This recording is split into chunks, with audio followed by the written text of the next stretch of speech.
Hey Changemakers, welcome to the best version of myself, where we bring on changemakers who are doing exactly that, living the best version of themselves day after day and continuing to improve them to be the best version of themselves. I'll be the best version of myself, spreading kindness and peace. Today on our podcast, we have Rachel Harwood with us, and it's my pleasure to introduce Rachel Harwood. Rachel is the business director at Challenge to Change Incorporated, where her journey began in 2017 as the original Yoga in the Schools team. Woo-hoo. Yeah. She is not only a dedicated professional, but also a proud mama of 3 amazing kids and an entrepreneur with a deep passion for wellness and the holistic arts. Rachel has a background in business and education, but is also a Reiki master, certified sound healer, and clarity breathwork practitioner. She has used these skills to help others find balance and healing in their lives through her private practice, Perfect Zen. Originally from Oregon, she has had the incredible opportunity to live in various parts of the world, including Canada and China, before settling in Florida, where she currently resides. We are thrilled to have her here with us today to share her insights and experiences. Rachel, welcome to the podcast. Thank you. I am so grateful to have you on here to talk all things energy healing, sound healing, mindfulness, and our new affiliate program at Challenge to Change Incorporated. So let's start with who you are, Rachel. Tell us how you came to do the work you're doing today and your interest in energy healing and all the yummy things about Rachel. Yeah. Actually, it's kind of a long journey. I don't know that I can necessarily pinpoint anything particular that led me to where I am today. It's just been picking up a piece here and there and there and there along the way.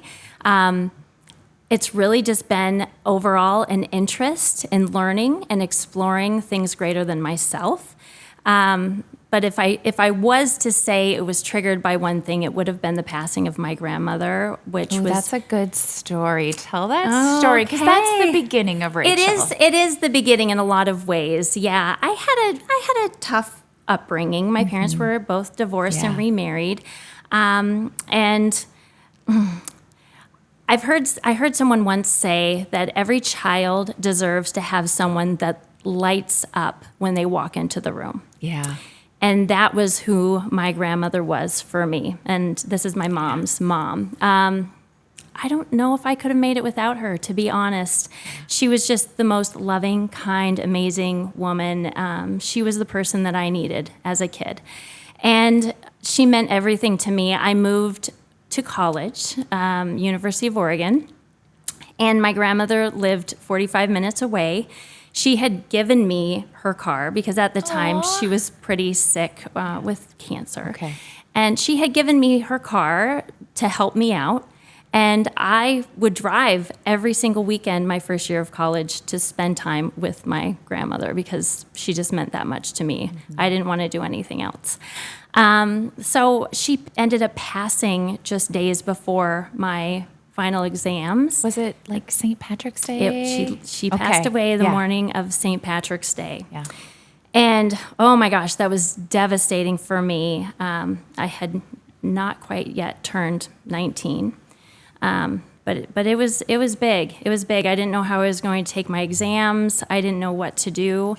So I got on the internet, back in the day. Back in the day. So we're talking, this was 2000, no, not even 2000. Oh my gosh, 1997. 1997. So I was on the internet. I was in this chat room, which, you have to refresh. Chat rooms used to be cool.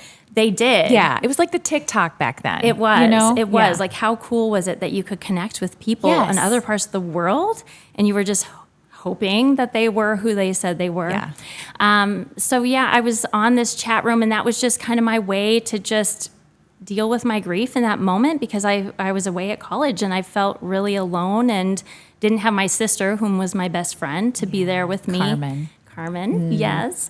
And that day in that chat room, I met who is now my husband, who I've been married to for 24 years.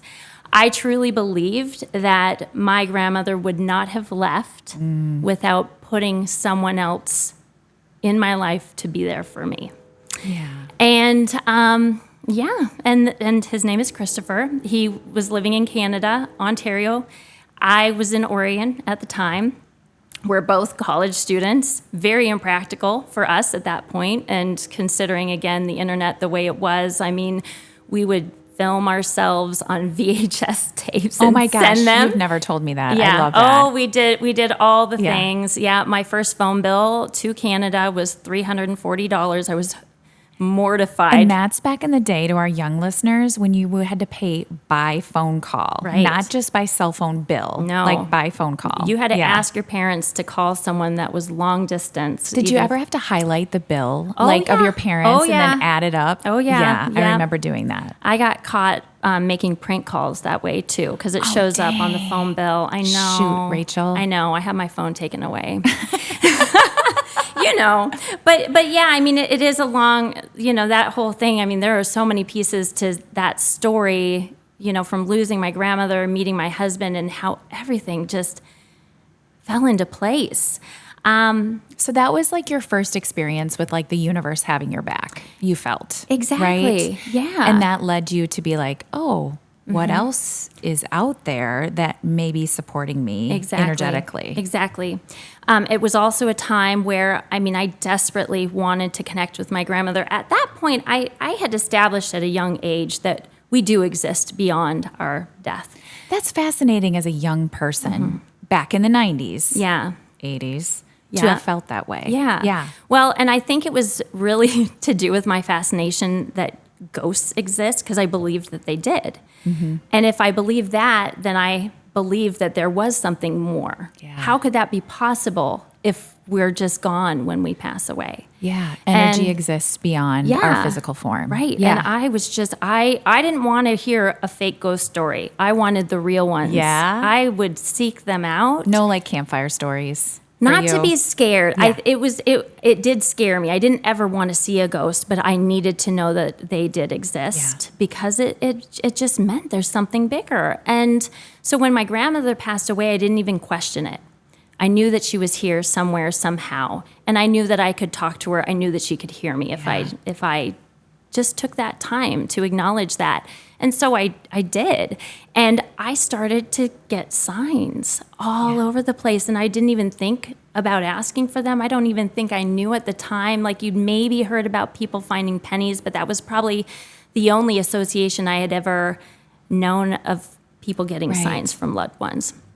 So my signs were smiley faces, which Oh, that's right. made it just made sense. It made sense. And I, over these, I've already given the date. She passed away in 97. It's been a while. But even to this day, my sister and I still will see smiley faces. And even my kids now too, they'll point it out. Oh, your grandma's here. Your grandma knows. And it's always over significant moments of my life that I tend to see those more frequently. One of the first that I had found that led me to realize, oh my gosh, like this is a sign. This is my grandmother. And I tell people, if it causes you to pause, then it is. It is a sign. If it causes you to pause and ask, then you just have to have the trust in knowing that that is the sign that's meant for you. I was sitting in my sorority house having lunch with my friends. And Is this after your grandma passed? Yeah. Okay. I had my glass of water. I picked it up to take a drink, and the condensation from the glass had left a Wow. perfect smiley face on the table.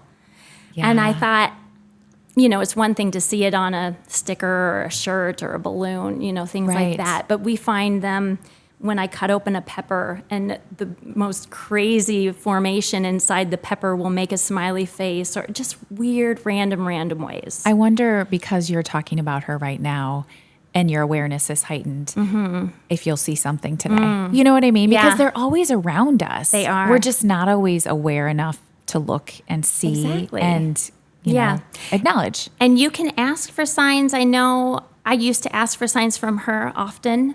And I always felt like it took about a week for her to give me that sign. Yeah. Because it is a language.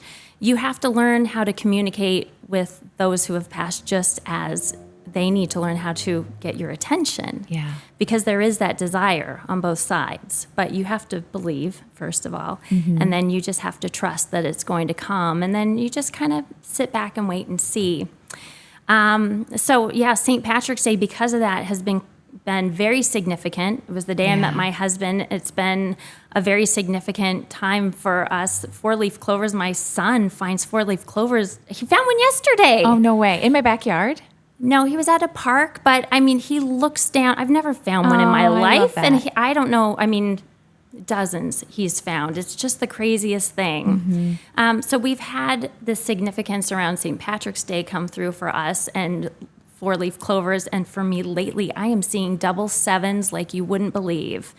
And what does double sevens mean? Well, 7 is good fortune. Right. And I guess I don't know specifically what double sevens would mean. Extra good fortune. We're going to have to look that up later. Yeah. But I've been noticing it. I do think it very much relates to my husband and I. And I've had a couple things just pop up that, okay, yep, there's my confirmation. Because again, if it causes you to pause, then it is. It is. Then it is. So yeah, the signs, finding those signs, asking for those signs, knowing that you might not get it right away, but they will come. I was going through a pretty significant time in my life a few years back, and I had just asked whomever, and again, this, whatever your beliefs are. I say Gus. I learned that from another friend. That's not mine. That's what she learned. She taught me, and then she learned it from another person. And it stands for God, universe, and spirit. Yeah.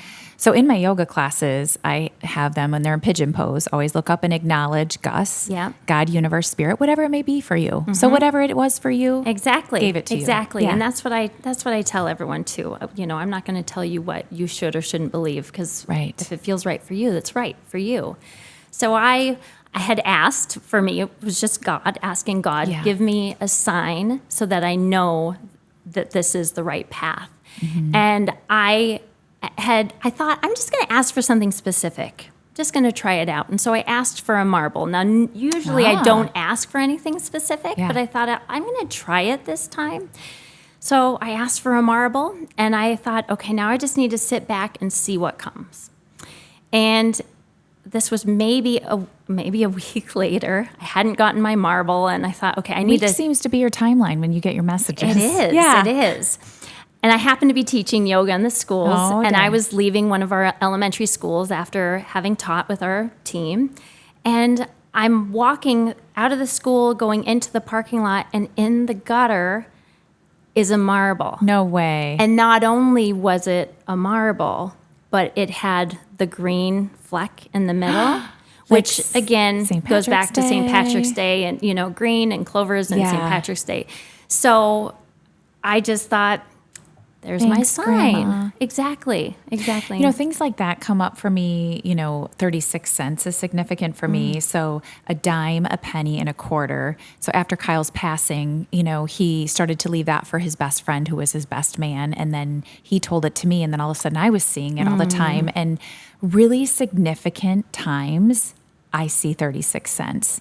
And that's, again, you pause and you say, hi, Kyle. Or when I see 11:11 on the clock, I'll say, hi, Kyle, to my husband who's passed. Yeah. And just acknowledge their presence, their spirit, their energy, and that they're there protecting you. Because that's what I truly believe it is, like protection.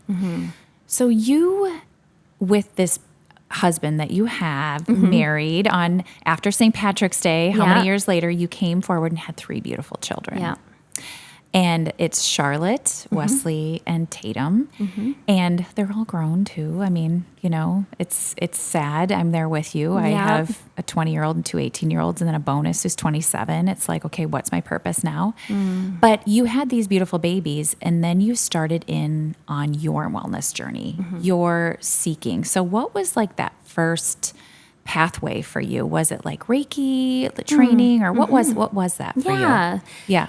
So, we moved to Dubuque, and I had my kids, and I felt like I needed something for myself. And I felt like they were still young, but they were old enough that I could go away for an hour here or there. And I was still really exploring my spirituality, and there was someone that I had met in town that led Reiki trainings, amongst other things. He had a gathering that I got to be a part of. That he had once a week. I think we would get together. It wasn't really a church, but it was kind of a funny thing. Yeah. But a lot of people that were very open to these spiritual things that I've never had people like that in my life before. And can you explain for everybody what Reiki is? Yeah. Who may not know. There may be some people who don't understand what it is, but they've heard the word, but they want to know more. Yeah.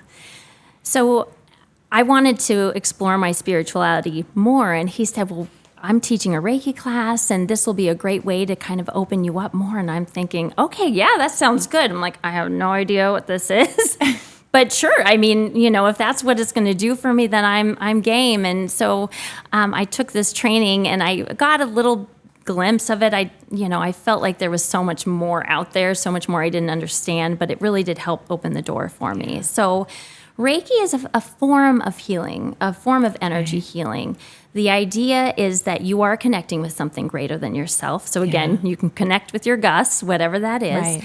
And you are drawing in whatever love and light and goodness there is out there. You're pulling it into your body, and you are directing it towards someone or something that could use that for their own healing, their own benefit. And I once heard you say it's intense prayer. And I love that when you describe it that way, because that just opens the door so much for so many people to bring in Reiki into their lives. That's what I feel like I'm doing. When I have a client come with me, they lay down, my intention is to help them to just feel at peace and just be in a place where they are just open to receive all of the good things that are there for them. And I essentially am praying for them. I mean, I'm keeping my mind clear and open to whatever comes, but I'm also setting some pretty significant intentions on what I want to be sharing with them, what I want for that person, and how I'm seeing them as being whole and healed and full of light and love and surrounded by all of those things as well.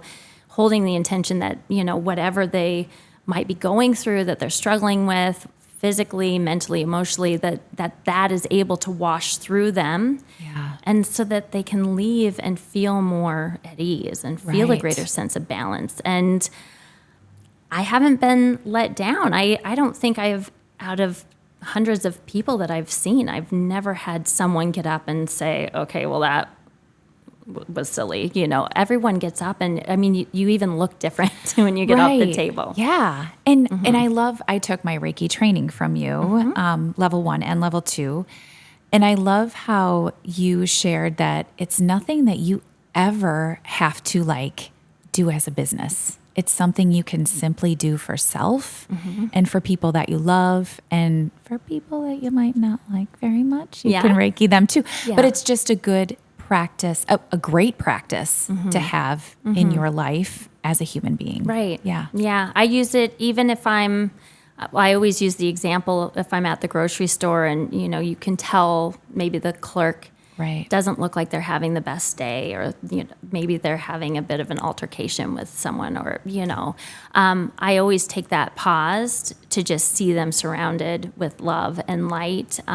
I might just smile at them, but beyond that, there's so much that you can do with your intention. And through the work that I've done, I have no doubt that the power of our intention is immense. The power of intention is immense. It is huge. And you can incorporate that intention into everything you do. You can be cleaning your counter in your kitchen, and instead of just cleaning the counter, you can use that as a moment to incorporate intention, saying, I'm going to clean this counter. As I'm wiping away the dust or grime off the counter, I am clearing space for more beautiful things to come into my life by clearing away the things that I don't want, the things that aren't serving me.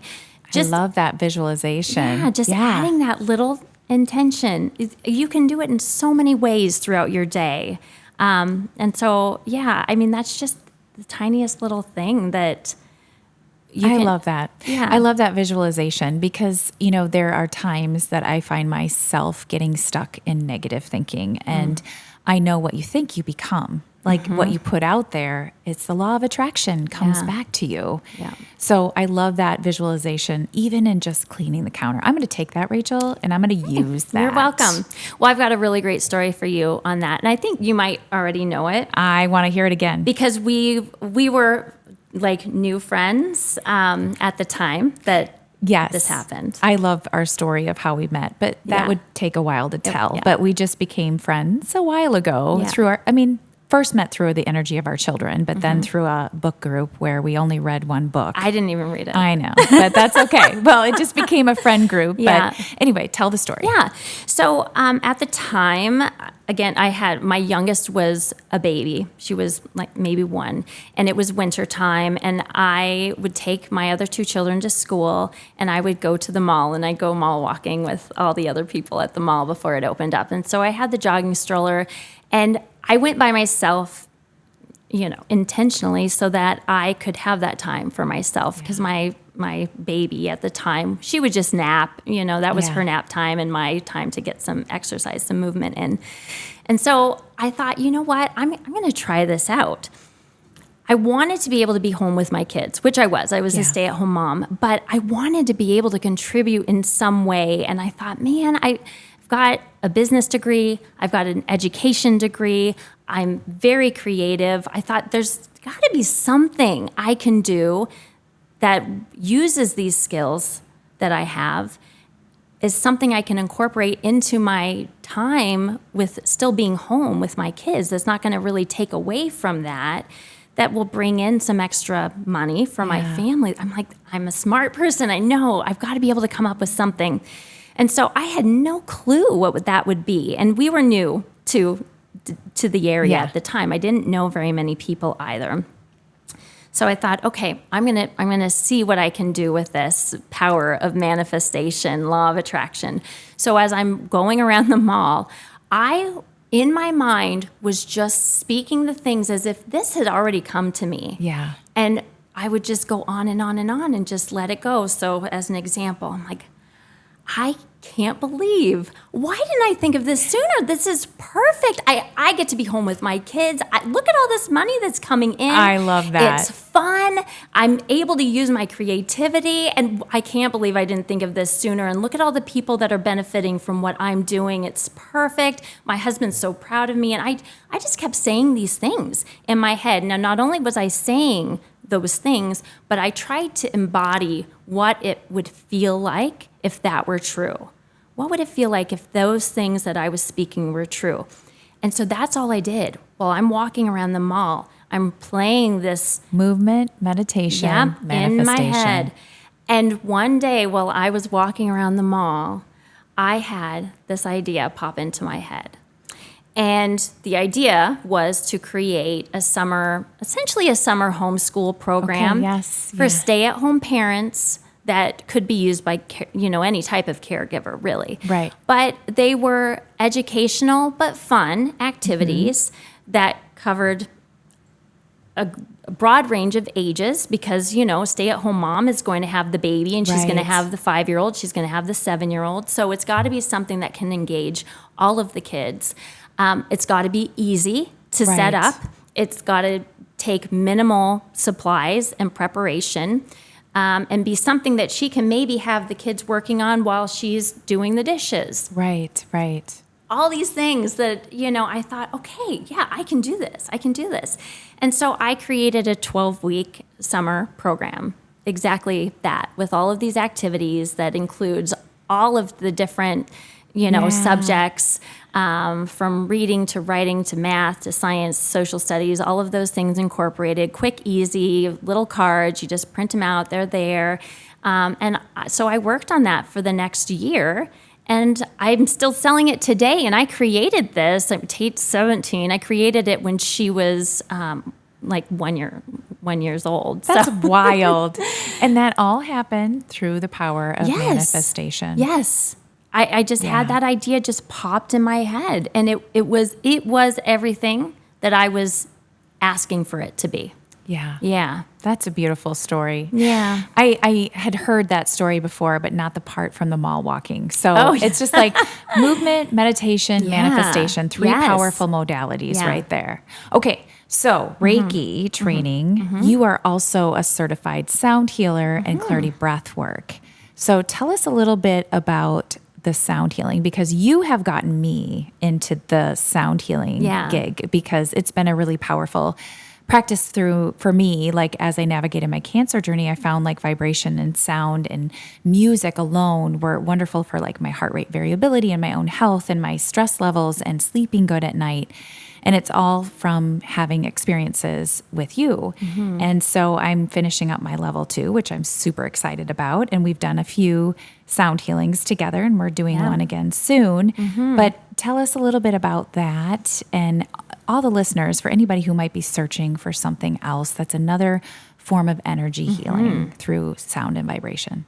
I love sound healing. It was one of those things that I knew that other people incorporated sound into their energy healing, and I wanted to do that. I had picked up a couple pieces, singing bowl, specifically. Trying to think, I had a couple, like a rain stick. I had a couple other things that I wasn't really using, but I had that I use today for my sound healing. But it was one of those things that I was fascinated by the idea of incorporating it, but I didn't want to be fake. I didn't want to just, I'm just going to bring a bowl and look at, aren't you having a nice experience? No, like I needed to know. I can't even imagine you doing something fake like that. I can't, yeah, I'm not just going to do something because I know some people do. Like I want to know what I'm doing. So I had an opportunity to take a sound healing training, and it just blew me away, because what I do with energy healing, where I might take my hands across someone's body and pick up the subtle differences in the energy with my hands, I can now take a sound tool like a tuning fork or a singing bowl, and I can run that across someone's body. And not only am I picking up the change in the energy, but you can hear it too. You can hear it. There's proof there. Yeah. So that to me was just, okay. I mean, I was convinced enough myself. I feel it. I don't question it. At this point, I've been doing it long enough. I don't question it at all. But there are still a lot of people that think, I don't know. So I loved the fact that I now had a modality where there was no question. Yeah, you hear it too. Okay, now how can we work with this sound tool to change that vibration? So, when we're running this bowl across your body, it's just a nice even tone all the way across. And I love how in that modality, like that integration check-in piece, you can listen to it at the physical level, the mental level, the emotional, the spirit, and the soul. Like you can hear those imbalances on all 5 levels, which is so powerful. It is. I mean, we are energy. We are energetic beings, and everything around us too is energy. So it doesn't really have to be limited to the sound, but with the sound, we can create very easily a greater sense of peace and well-being and relaxation to the nervous system, which helps to keep that balance through all of those physical, mental, emotional, all of those different parts of our being. So the sound is just really, for me, one of the best ways to bring a greater sense of calm. But I think it also does cause you to question what energetically around me is bringing in a vibration that might be causing stress or strain. Yeah. And my husband just started a new job, and he FaceTimed me from his office, and he said, I thought you might like to see my new office. And I'm watching as he's panning around. I'm like, oh gosh, like those halogen lights that you have up above you, you probably want to do something different, because it's not a sound necessarily, but they do give off a vibration. And sound, there are just certain vibrations that we can hear and certain vibrations we can't, right? Everything's vibrating. So the vibration that would come from those lights energetically can cause a lot of anxiety. Yeah. And so I thought, oh my gosh, you don't have any natural light coming into your office. That's something that you can definitely change these little things. I mean, just even going outside is huge. Just getting your feet on the ground, grounding yourself. I know I told you this, but just wearing linen. Right. And I've come to love linen, especially this summer. I know. Yes. Yeah. So that's something people can kind of look up, but it is really crazy cool. I think our bodies vibrate at, I believe it's around 75 to 100 hertz. Our bodies vibrate at that. So if you are wearing something or are exposed to something that is of a similar vibration, then you feel pretty balanced, at ease. Linen, however, is 1,000 hertz, the vibration of linen. Really? Yes. 1,000. 1,000. Wow. So if you wear something that is vibrating that high, it only helps healing of all those things. I'm wearing linen every day. Body, mind, spirit. It helps you to feel happier and more at ease. You're going to navigate through your day better. You're just going to feel good. I got linen sheets for my bed, so I know that I'm going to get at least 8 hours, well, hopefully, right? 8 hours of linen contact. Maybe. So wool is 1,000 in the opposite direction, but so it still has that great benefit, but you can't wear linen and wool together because it cancels out. Wow. That's right? fascinating. 'Cause they're opposite. Yeah. But most things that we wear, the synthetics that we wear, are very low vibration. So I don't exactly understand how that works with the wool being negative, but I know like rayon and polyester, those things synthetic are very low vibration. So they do kind of energetically pull us down. Yeah. So it's just something to think about, but it's just there's so many things. Once you kind of step into, like me, stepping in, believe in ghosts, and then looking for signs from my grandmother, and then wanting to find ways to connect with her, leading me to finding someone that's going to teach me Reiki, and then that leads me into wanting to explore sound healing. And then now, from there, I found breath work, because that was another way that we can affect the energy within us. And the breath work was something that I found profoundly helps to shift energy within you. So if you have past traumas or things that you're holding on to, the breath work can help to shift that. So I think it can pranayama, be really... breath work is so powerful. Yeah. So powerful. And this type of breath work is specialized. Like, it's a specialized training. And you did a lot of this through COVID too. Yes. I remember you hunkering down with your computer, going through every training of the levels, and then coming out on the other side with this like amazing certification. Yeah. It's awesome. It's awesome. Yeah. It's hard work. It's one of those things you have to prepare yourself. I pretty much have to force myself to do it, but I'm always feeling so good after I go through a practice. And that kind of leads me into something that I did want to share, because this to me was a little bit of an aha moment when I remember going to the gentleman that I took my Reiki training from. Okay. I remember going to him, and he was talking about, well, we hold on to this, we hold on to things, and we store this negative energy in our body. And I do ultimately believe that when we have tough experiences in our life, we do kind of collect. Our body keeps the score. Our body keeps the score. Exactly. And so I remember him asking him, well, how do I know if I've processed all these things? Like, feel like I'm doing the work and I'm trying to work through it, but how do I really know? Have I healed this trauma from my past? Right? And I didn't really like the answer I got from him. What was the answer? I don't even know. But you just knew it didn't align. I'm like, I don't know. That's not good enough for me. Not good enough for me. Well, I kind of figured it out. How do you know? So I do this exercise with people when I'm first introducing the idea of energy. And so I'll have them close their eyes, and I'll have them think about something that they've gone through that was challenging. Yeah. Sad, hurtful, where you were angry, just a challenging time in your life, or a challenging moment, maybe a person that you're having a hard time with. And closing your eyes, putting yourself in that moment with that person, in that situation, and just seeing how, maybe because I'm more practiced, but I can instantly feel my body kind of energies just kind of sync. But where do you feel like a tightness or a tension in your body? If you're feeling that, then you're still holding on to something. There's still something there that you can work through, that needs to be worked through.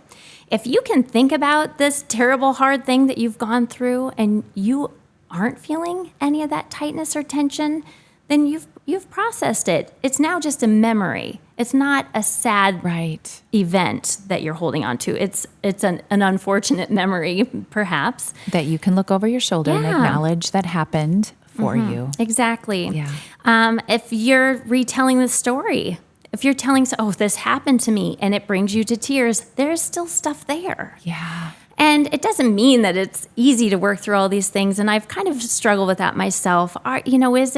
Is it possible, really? Some of the things that we experience are really traumatic, really hard for us to go through. Is it possible to fully move past some of these things? Is it inevitable that we're going to hold on to a piece of these hardships? Yeah. Well, I think constantly doing the work and bettering ourselves, and continuing to hone in to be better. Every training we do, every practice we do, every sound healing we go to, we continue to heal. Yeah. We continue to heal. And there are times like, for me, grief, it just rears its ugly head sometimes. And that happens. And I just have to acknowledge that it's happening again. And this is what I'm going to do to move forward through it, Exactly. Yeah. And I think a lot of it too, just sometimes even healing is changing your perspective and choosing to see it in a different way, without telling the whole story. My childhood was rough, and that was something I didn't necessarily want to carry as a poor me. Right. This is what I had to go through. I know that I am the person today because I went through that, and I know that I'm strong. Resilience. Exactly. Yes. I know that I am resilient. I wouldn't be who I am today had I not had that experience. I wouldn't be the mom I am today had I not had those experiences. So in a way, I am grateful for the challenges that I had to face as a kid. I am grateful for that because I know I wouldn't be who I am today without it. So to me, that sounds like a very healed perspective. To say, I am grateful for the experiences that those challenges have given me to bring me where I'm at today. That's beautiful, Rachel. Yeah, thank you. Thank you. We could talk all day about all the things because that's what we used to do in our book club where we never read books. Right? Yes. Yeah. But you were, so we were friends and we were in this book club and you were a Reiki practitioner, not into sound healing yet. But we'd come with these ideas and these dreams that we wanted to manifest. And I really was into teaching kids yoga. And you were like, oh my God, that's so cool. I love that idea.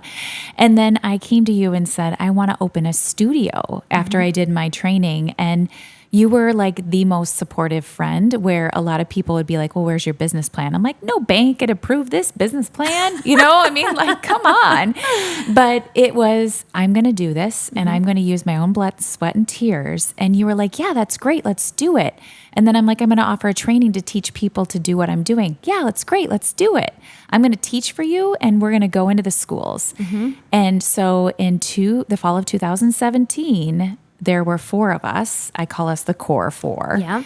And so it was Shauna, Laura, who's our marketing director, you, who's our business director, and me. And we went into the schools and we had these 31 bags full of eye pillows and smiles on our faces. And there's this picture of the 4 of us wearing sunglasses on the first day going into our first school, Sageville Elementary. I was going to say, it was Sageville. I remember. And we were so excited. Yeah. And tell us from your perspective what it was like teaching in the schools. Maybe not even that first year, but just like maybe some of your big highlights in that, because you were one of our best. Oh my gosh. Yes, you were. Oh my gosh. I mean, we call it yoga in the schools then. Now we call ourselves mindful education through our through our rebrand, because mindful education is truly what we do. We do so much more than yoga, but yoga is so much more than just a physical practice, but that's for another podcast. Yeah, right. But tell us some of your perspectives from teaching in the schools. Well, I know I was super nervous going in the first time. And you were kind enough to say, okay, the first time we go in, we're going to go in, but we're going to have buddies. And I was so glad to have my buddy, and Laura and I were in a classroom together, and that did bring some ease. But it's like anything. I tell my kids this all the time. You have to put yourself in those situations that are a little scary. And I've done that even through my energy healing practice. Like, I was so scared to do this, but I'm going to force myself because I know this is the path I should take. Yeah.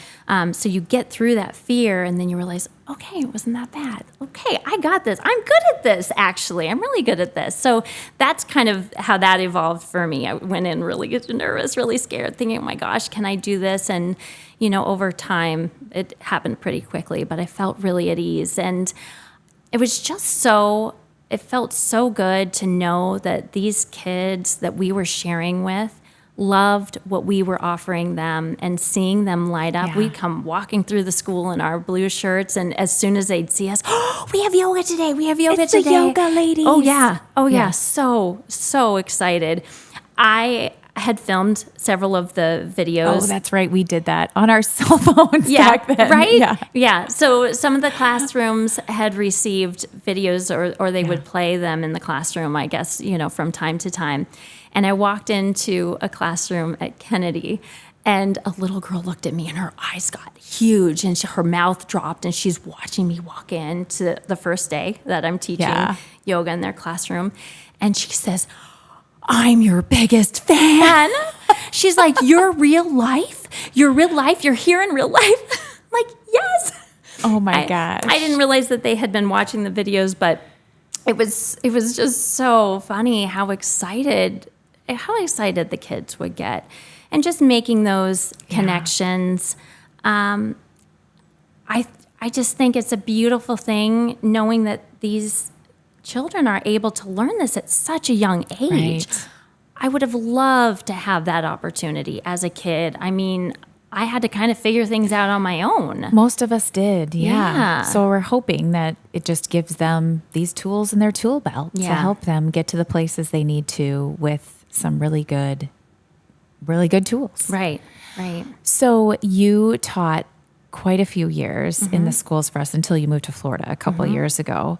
And you came on as our business director, and you have developed what we call our affiliate program at Challenge to Change, which is going to be so amazing because we want kids all over the world to experience, what it's like to have those ladies in the blue shirt come into their school, whether it's through video or personally. And we realize that the way that we can do that at Challenge to Change is through finding the right people and making sure that they can live their best life through maybe starting their own little version of Challenge to Change. So can you talk a little bit about the affiliate program? Because this was your idea. Yeah. So ultimately, I just think that what you have created, what we do at Challenge to Change, needs to be something accessible to everyone. And it is, but people just don't know about us. Outside of Iowa, I mean, we are pretty significant here. Yeah. But how can we do that? How can we share this? How can we get this into more schools and make this accessible to more teachers, more students? And so the affiliate program, I thought, was a great way for us to kind of bridge that gap. It gives an individual whom has taken our 95-hour kids yoga teacher training an opportunity to teach that training in their own communities to people that they know would benefit from having that training, bringing it to their classrooms, to their students, and possibly even then having the resources that we make available to have our programming, our curriculum. That's our goal. That's our goal.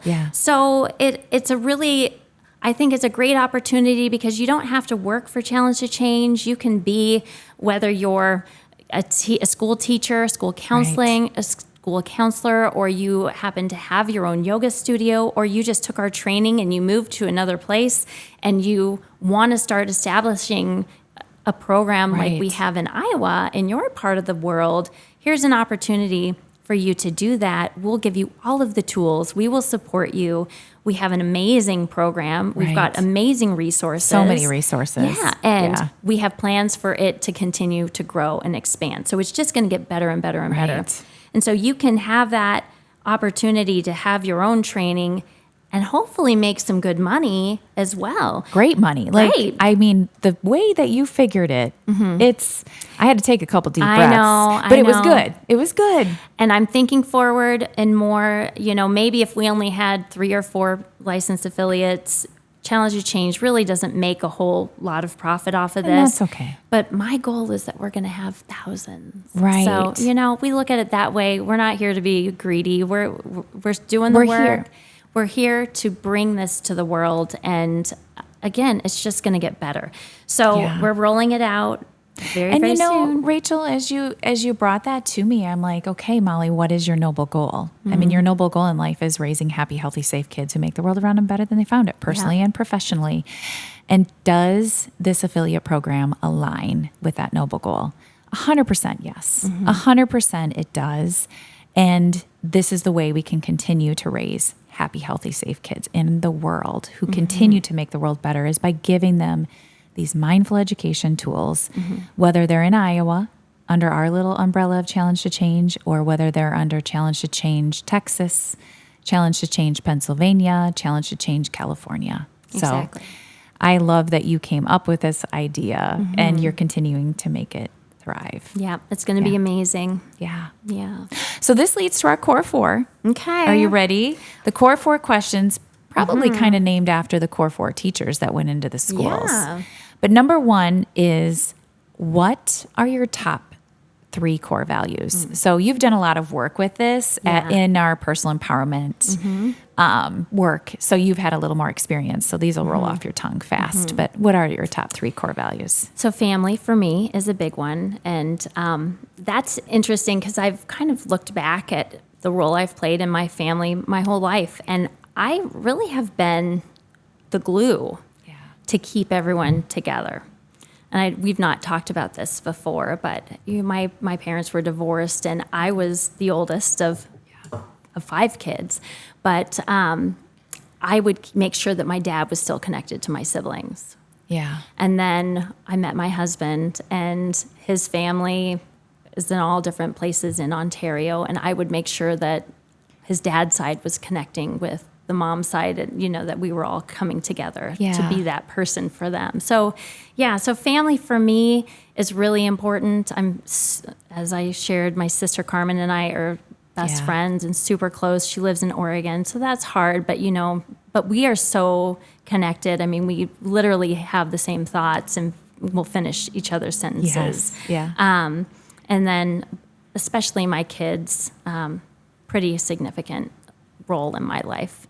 I couldn't imagine not having them, not being a mom. So Well, and you family's connect number them one. too. I mean, you literally have one child in Florida, one in Iowa, and one in Vancouver, Canada. And you are the glue that brings them together. Yep. Just even if it's on my little family chat, but Yeah. yeah. So family is the first one, probably most significant for me. The next is optimism. And I've always been very optimistic. My husband and I were having a discussion about this the other day. And Jordan, who works with us, Challenge to Change, she had just recently done a master class, and she was talking about optimism. And I thought it was really interesting, her take that she had on it. And she had, I'm going to get it wrong. Please don't come after me, Jordan, for butchering this. But she was talking about how optimism is really just acknowledging that you have choices and decisions that you can make. That's very true. It's acknowledging that you're not just stuck, okay, this stinks. What do I Right. do now? You have options and choices. So what are those options and choices you're going to take that are going to lead you to that most beneficial result, regardless of where you're Right. starting from? So my husband's always more the pessimist and will focus on the negative of the moment. But I'm thinking, okay, well, what do we need to do now? Okay, well, this stinks, but Right. what can we do to find ourselves in the best possible situation? I can see that for sure. It's always been, I've always definitely that. been that way. And I do attribute a lot of that to my mom, who told me that things always have a way of working themselves out. And I remember hearing that from her from a very young age. And it was always true. Yeah. It was always true. You're right. Yes. Even in the toughest times, she would say, it's going to be okay. Yeah. Things always have a way of working themselves out. So I think that really did help to establish that for me, because I could see evidence of that being true from a very young age, just hearing that from my mom and being able to make that connection. I love that. Yeah. And then my final one is harmony. It's a huge thing for me. Just That goes with the sound healing too. It does. I love it. Yeah. But just having, and kind of harmony, balance, just having life just kind of flow in a really nice and peaceful Yeah. way. And I live my life go, go, go, go, go. And I've got so many things that I'm doing all the time. But I feel like I still am able to keep that harmony most of the time, even if I'm busy. So it doesn't mean that you're not running around, but I really try to be in the moment as much as I can and appreciate what I can in that moment and not allow myself to become overwhelmed with what might be coming, because then I lose that sense of harmony. Right. Lose that sense. I'll get there. Whatever's coming next week, which for us is going to be a pretty significant week. I know it's going to come. I know there's going to be a lot, but all I can do is be the best I can at what's happening right now. Amen, sister. Yeah, so those are my 3. I love it. So we've got harmony, optimism, and family. Yeah. And we know that our core values oftentimes lead into what our noble goal is. So can you share with everyone your second of the core 4 is, what is your noble goal? Okay. Well, which rolls off your tongue now, it right? does, as I look at my paper and read it. I embody it. I probably can't just recite it very well, but I will read it to you. It is to be of service to others, empowering them on their journey towards greater well-being and harmony in their lives, mind, body, and spirit, through compassionate guidance and support. To me, that is you. And that is personally, in your personal life as well, with being the glue that holds your family together, whether it's your family of origin or the family you have now.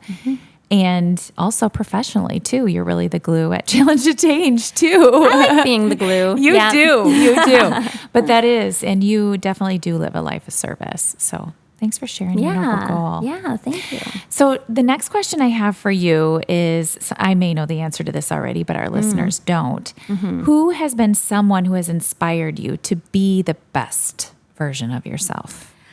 I was thinking about this question. I feel like I have 2 answers, like the easy answer and I think the obvious answer that people would expect you to say. It would be my grandmother. Yes. As I said, she was I wanted to be just like her, because not because everyone loved her, but because everyone loved her because she was so loving, kind, and caring. That's why I wanted to be like her.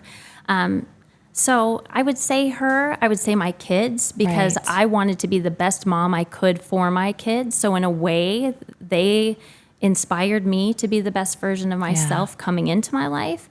But really what it comes down to, I really think it's very internally motivated. I've always been very... Oh, I love that. I've never really looked to someone else saying, this is my role model.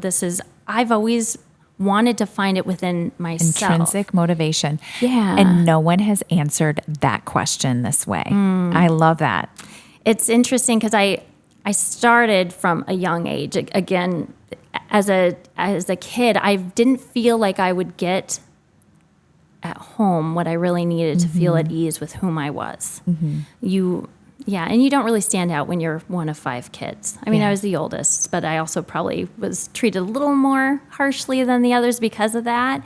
And I learned that I got that positive attention by doing well in school and being a good student and being active. And that felt really, really good. Yeah. Felt really good for me. And so that's what I did. I thought, okay, this is easy. I can do well in school. I can be kind to other people. And so that really was what motivated me, is just getting that positive reinforcement, I guess. I think that's a great thing for a lot of young people to hear. Intrinsic motivation can get you very far in life. Absolutely. Yeah. Absolutely. I love that. Thank you for answering that way. Yeah. Okay, last question of the podcast, but honestly, my favorite is, how are you going to leave this podcast, these four walls of where we're recording this podcast, and go out and make the world around you better than you found it? I think that really is always just my goal. Whether it's how I'm raising my kids and the conversations that I have with them and helping them to navigate tough situations, being loving and supportive of the people in my life and being kind and caring and compassionate to people that I know or even the people that I don't know. I think that is really, really big.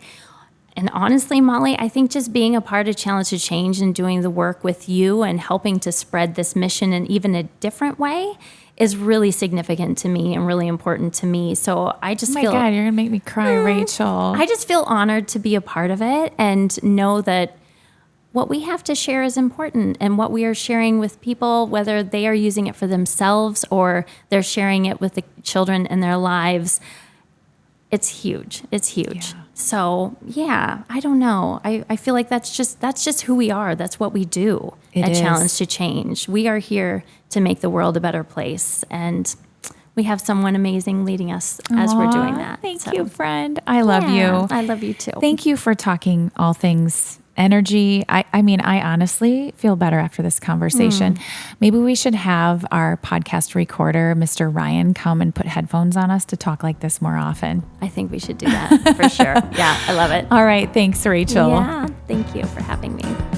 I'll be the best version of myself, spreading kindness and peace. I'll be the best version of myself.